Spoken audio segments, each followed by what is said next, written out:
चिंचवड की राजनीति में एक बड़ा भूचाल आया। 2 साल की तल्ख जंग और अंदरूनी लड़ाई के बाद अजीत पवार ने शरद पवार के साथ चौंकाने वाला गठबंधन घोषित कर दिया। ये पहला मौका है जब घड़ी और तुरहा गुट एक ही छत के नीचे लौटे हैं और राजनीतिक गलियारों में हलचल ऐसी मची जैसे सत्ता की बिसात ही बदल गई। 2 साल के अंदरूनी विवाद और गुटबंदी के बाद आखिरकार अजीत पवार ने शरद पवार की एनसीपी एसपी के साथ गठबंधन की बंपर घोषणा कर दी। इस ऐतिहासिक कदम के साथ पार्टी की अंदरूनी दरारें और लंबे समय से खींचातानी अब एकजुटता की नई शक्ल में बदल गई है। अजित पवार ने खुद संवाददाताओं से कहा, घड़ी और तुरहा अब एक हो गए हैं, परिवार पूरी तरह एकजुट हो गया। उनके इस बयान ने राजनीतिक गलियारों में भूकंप जैसी हलचल मचा दी। ये पहली बार है जब 2 साल के अंतराल के बाद एनसीपी के गुट फिर से सामने आए हैं और हाथ मिलाया।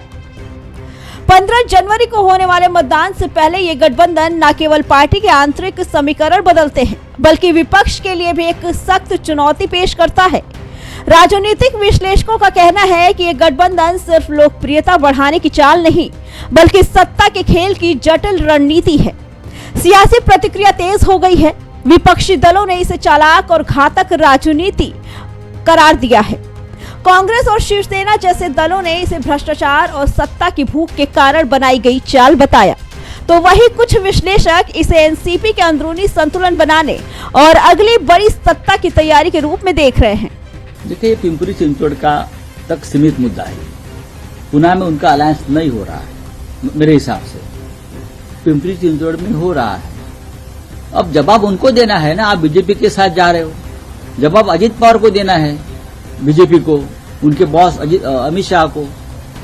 जिस शरद पवार जी के साथ बीजेपी लड़ रही है उनके साथ आप अलायंस कर रहे हो तो उनको जवाब देना पड़ेगा अमित शाह को। हाँ? और जिस बीजेपी के साथ आपका विरोध रहा हमेशा, तो एनसीपी बीजेपी के साथ जा रही है तो जवाब देना पड़ेगा पवार साहब को। आप उनसे सवाल पूछिए। पिछले 2 साल में घड़ी और तुरहा गुट के बीच चली आ रही खींचतान ने पार्टी को कई मौकों पर सत्ताहीन और कमजोर कर दिया। अब यह गठबंधन ये संदेश देता है कि अंदरूनी मतभेदों को दबाकर सत्ता का खेल फिर से शुरू किया गया। राजनीतिक रणनीति के जानकार मानते हैं कि इस कदम का बड़ा असर पिंपरी चिंचवड नगर निगम चुनाव में पड़ सकता है।